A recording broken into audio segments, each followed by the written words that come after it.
Hello, my name is Kayla Beth Perrin.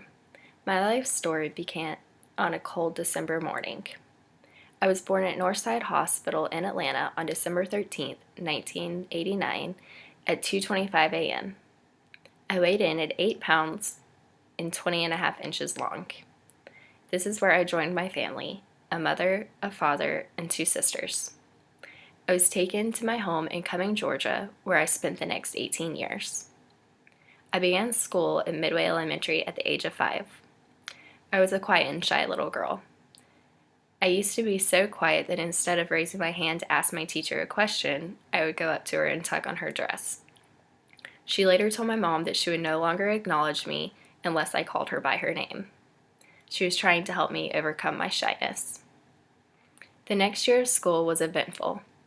In the spring of 1997, I became sick.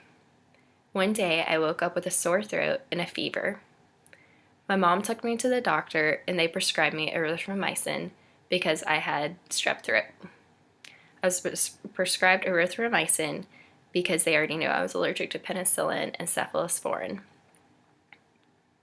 One morning, I got out of bed and began to cry because it hurt to stand and walk. My mom had to carry me into the doctor because I had such severe joint pain. They did blood work and they thought that I could possibly have lupus RRA. And as we were waiting on my blood work to come back, I was getting worse. My mom took me back and I had an elevated heart rate and I was lethargic. Doctors could not determine what was wrong with me. After talking to a pharmacist, the doctor asked my mom if she had seen any hives on me. And at that moment, she had said that she had just noticed 3 on my elbow. And they instantly knew what it was. I had a severe acute serum sickness to the erythromycin. So once I was taken off the medicine, I was slowly getting better. It took about 2 weeks of being off the medication for me to return to school full time and to be able to walk pain-free. Not only did I have to deal with that, but at the same time, I also learned that I had congenital bilateral optic atrophy. I had failed my vision test when I was at the pediatrician. So my mom took me to see an ophthalmologist, who then later referred me to a neuro-ophthalmologist. After multiple tests and an MRI, that's when they determined my diagnosis. What congenital bilateral optic atrophy is it means that I was born with fewer blood vessels in my optic nerve, which is what relays images to the brain. My vision in one eye is 20/80 and in the other it's 20/100. Contacts and glasses cannot help me with my vision problem, and there's currently no surgical procedure to fix my eyes. I have had to get assistance in school. I struggled to read overhead projections and anything written on the board, so I had to sit in the front of the class. Teachers also had to print everything on handouts for me on white paper with black ink. I have adjusted to life with my vision because I have had to. The rest of my elementary school years went fairly normal. I played basketball every day, and I played for my park and rec team. I also took gymnastics with my best friend Megan. And I'd say besides those 2 setbacks, everything else was normal in my childhood. In 2001, I started Vickery Creek Middle School, home of the Vipers. I slowly started coming out of my shell and made new friends who I'm still very close friends with today. I still had a love for basketball, so I decided to try out for my 7th grade team. And luckily, I made it. Sadly, this was the last year I really played because my 2 coaches turned me off of the game. I believe middle school basketball shouldn't have been taken so seriously. The game was no longer fun for me because of this. I did go out with a bang because my team won the region tournament. Middle school is only 3 years of my life, and they went fairly uneventful. After graduating from middle school, I moved to South Forsyth High School. I immediately became involved in school activities. I first started as a football trainer and manager for the freshman and varsity football teams. My fellow trainers and I got certified to do athletic training.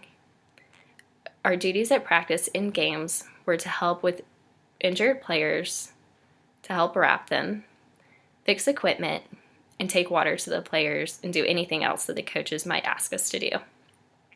I enjoyed football training so much that I decided when the season ended to do basketball training. These two activities alone kept me very busy. I also decided to join FCA, also known as Fellowship of the Christian Athletes. Most of my friends went to it in the morning, so that's why I decided to join, and I loved it. I was also active in DECA, which is a marketing and business club. I became interested in this because one of my older sisters was in it, and when she was in it, she actually got a scholarship from the club. The summer between my freshman and sophomore year, I went with my Baptist church on a mission trip to Poland. This was actually the first time I had ever been on an airplane.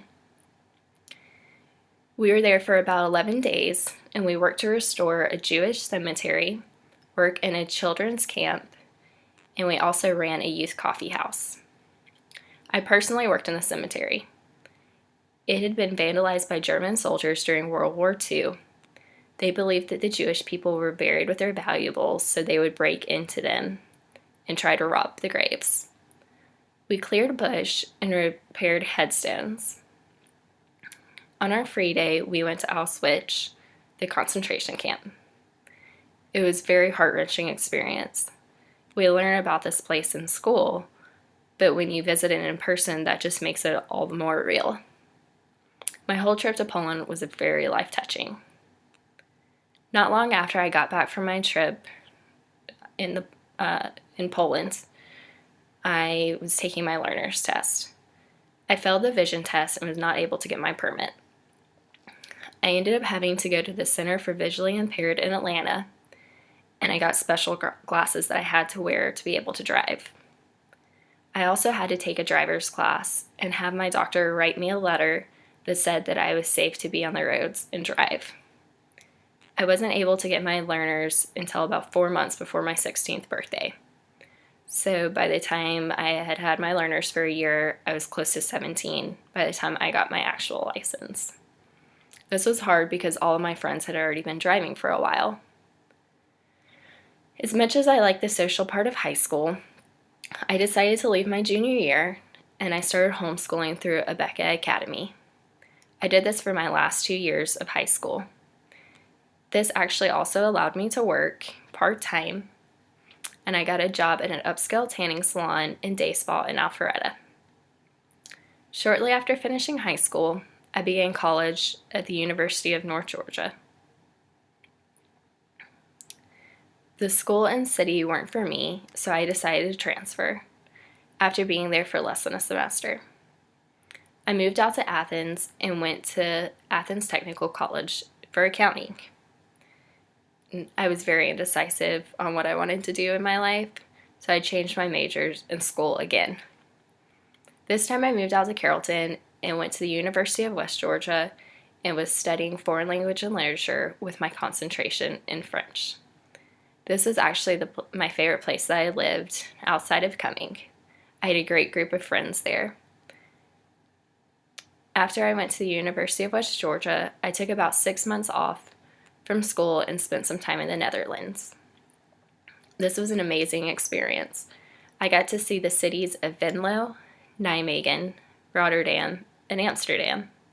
My favorite was Rotterdam because it had a mixture of new culture and old history, and I would definitely recommend people visit the Netherlands. 2 weeks after I got back from the Netherlands, I got a job at Alpharetta Animal Hospital working as a vet tech. As a tech, I helped the doctors in rooms, do lab work, bathe dogs, assist in surgery, administer medications, and anything else that might be requested of me.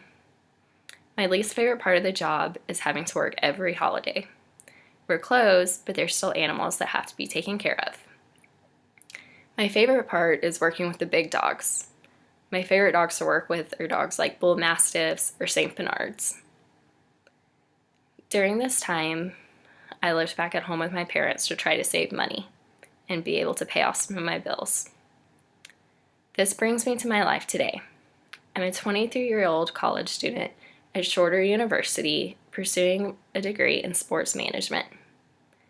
2 years later, I still work at the animal hospital, and I recently moved into a house with 2 roommates in Alpharetta. I am concentrating on finishing my degree so that I can get the job of my dreams working with a professional sports organization.